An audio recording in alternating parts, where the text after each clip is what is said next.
Alrighty, welcome to the media writing interview with Silas Williams. He's going to give us some of his thoughts, some of his experience with the Junior Worlds, the MJ15 division.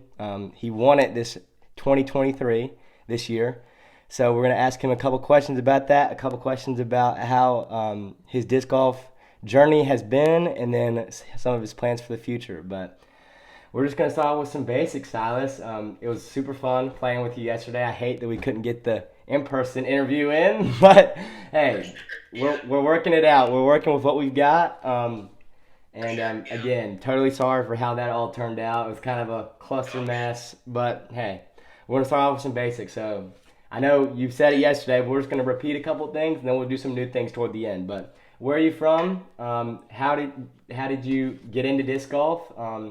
Let's hear about those two things first.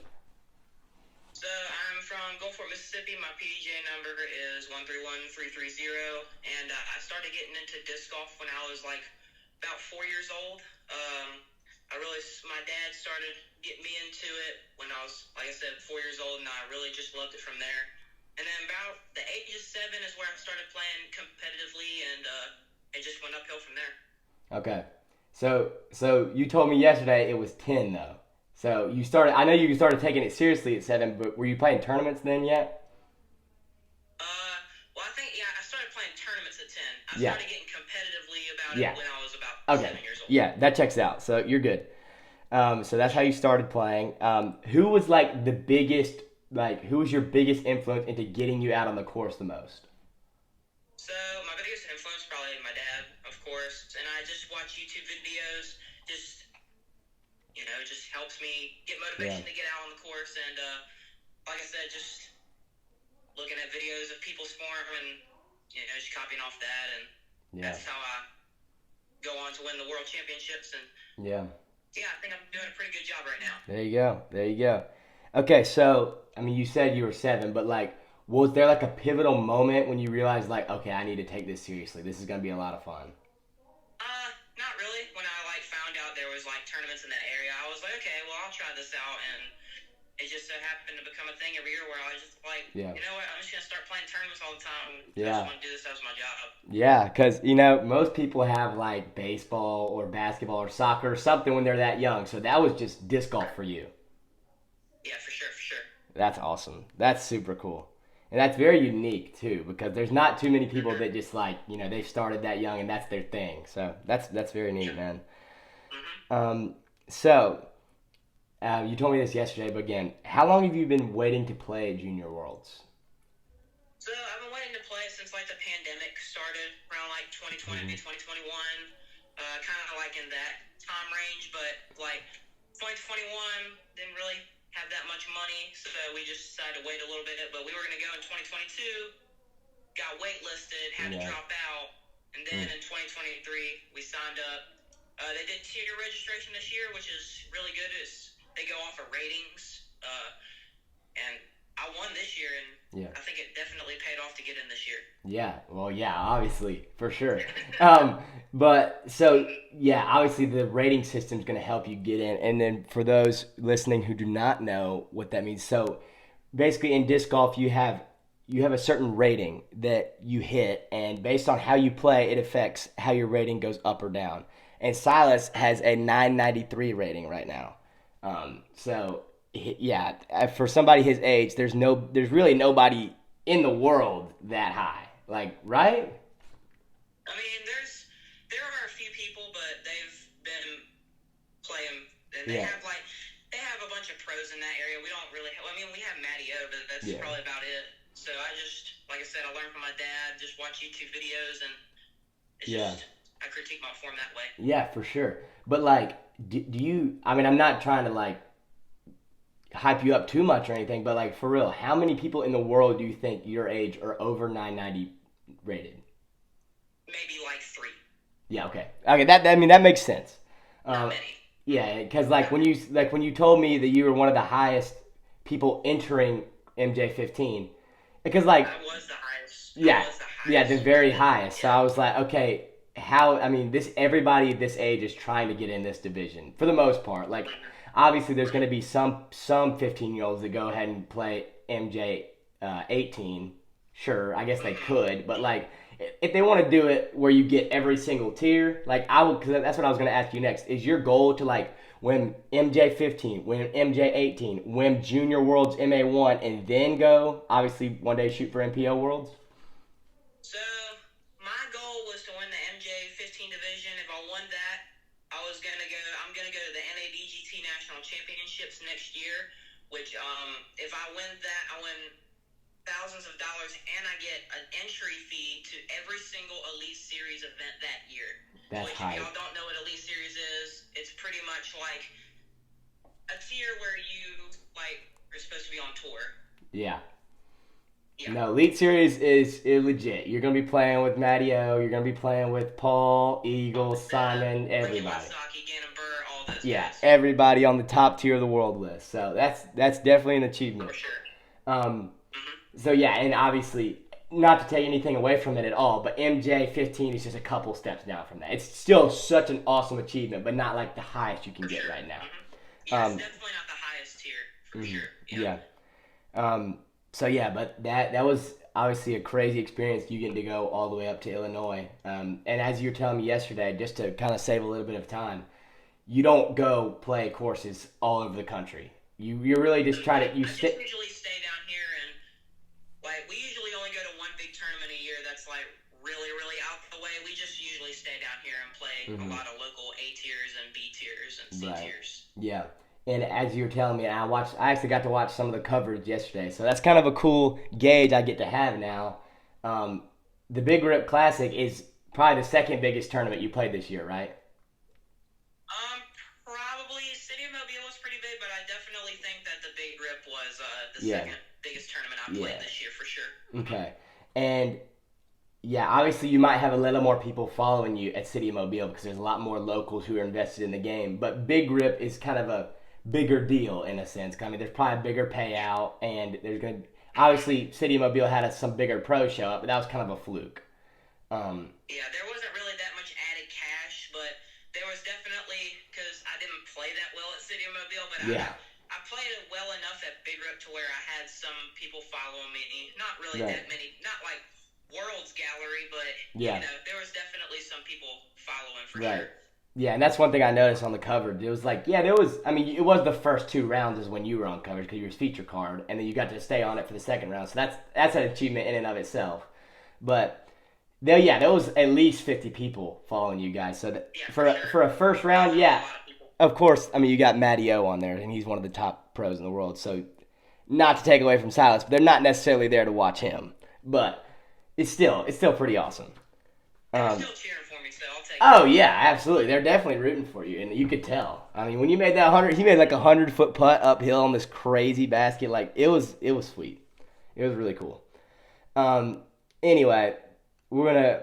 So you were talking about this a little bit, but tell me about.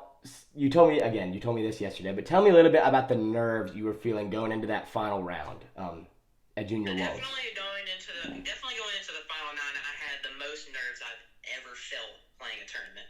Like my heart was beating, like even on the way to the course, my heart was just beating 100 beats per minute, going crazy. But luckily, I had my caddy there, JJ. Shout out again. That dude is a great caddy, and he definitely calmed my nerves, and that's what led me to win my first major title. Yeah, that's really cool, man. That's super sick.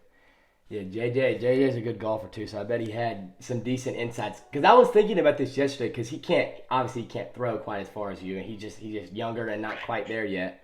But still, I could think based on his like head knowledge of the game, he probably played with you a lot, so he knows your game really well.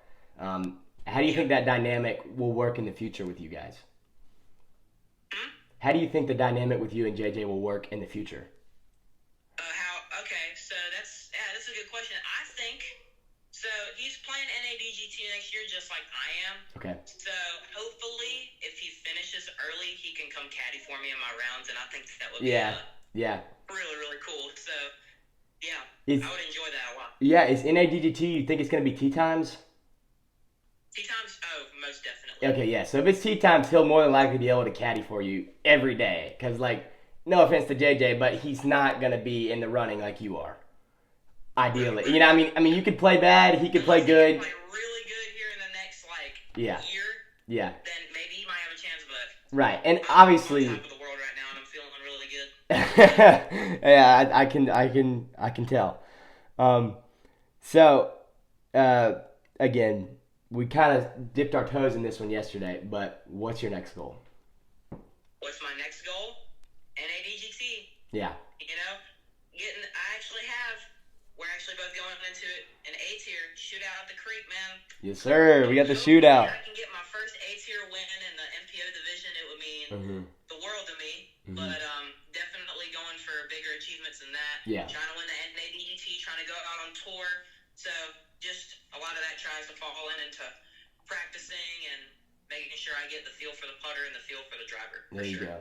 There you go. So yeah, as he's talking about this shootout, it's in Foley next weekend. And it is one of the big. I mean, it's not like a ton of people coming to it, but it's one of the biggest, highest classifications of tournaments around here, being an A tier.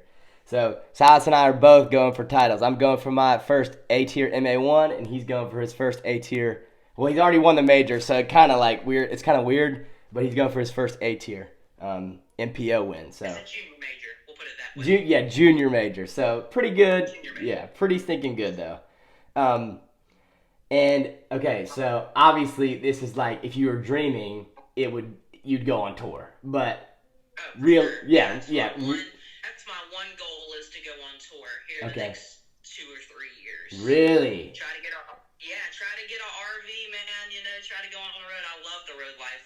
I Yeah. love traveling everywhere. I just want to live it, man. You know. that okay. So okay, this kind of answers my question then. How much would Innova have to pay you per year for you to drop out of high school like today? That is a good question. Are you talking about like per year or just like in general? So, okay, I think for somebody your age, they would probably sign you a 1 year deal just to get you started, right? What do you think? What kind of 1 year deal would you be like? All right, this is actually worth me giving up high school. All right, so 1 year, 500 grand. 500. Okay, so like 500 grand. 350. You're not even Maybe I'll even take like 250 grand. Honestly, I mean, Really? that would definitely get me on the road, give me some money, you know, for gas and food and all that. But yeah, I think 250,000 would be a good start, and then you Okay. can just increase in money from there. yeah. So 5 figures though. There you're not dropping out. Wait, So five figure. five Yeah, figures would be like millions. a little I bit. would No. drop out for No, Five figures. 5 figures is like Five 90,000. 90,000. no. I wouldn't drop out for 5 figures. Mm-mm. Okay. No. Okay, so 150. 150. I could do that. Yeah. Okay. So that's probably would you say that's your bare minimum The 100 lowest that would go is like 100 grand. 100 grand. Okay. 100 grand. 100 grand Innova. Or like around that range. 100 grand you get another touring pro. Could you do it? That's very cool, man. Okay. Well, okay, I want to wrap it up with obviously that's a pretty fun question, but wrap it up with something more Innova directly related. Obviously, winning Junior Worlds is a pretty big deal for Innova. Even though obviously they sponsor a ton of pros, all sorts of tiers. But what if they came to you after winning NADGT? Say you did that. What kind of disc would you want a NADGT winning like that? That'd be your disc. Like what kind of signature disc? Yeah, signature NADGT A distorter champion. would be kind of cool. Okay. I would just be bombing those everywhere. But Okay. I would definitely go with my main putter, the Halo Nexus AVR. I would be putting with those everywhere. It's my most used disc. Yeah. I've been really liking them. That's the putters that I won the Worlds with. I think that would be really, really cool to have a stamp like that on those Yeah. putters. I think it would be dope. Okay, so we're gonna be praying that Silas next year will have a signature NADGT champion Halo Nexus AVR on the Innova Pro Shop site. So, alrighty. Well, Silas, I appreciate you sticking with me, even though this was kind of a mess. Not even kind of a mess. It was totally a mess, but, we got through it. A lot of fun. honestly, I Thank you for think having me. honestly, I think this second one went a little even smoother, and I felt like you were a little more natural. So that's awesome. I appreciate you, man. And again, thanks for doing this interview. Yeah, for sure. I also want to point out, y'all make sure to go follow me on Instagram at sw.innova and also follow me on Facebook. I post all kinds of disc golf content on there and follow my journey. Awesome. All right, Now it's time to start. Silas Williams. See y'all later. All right.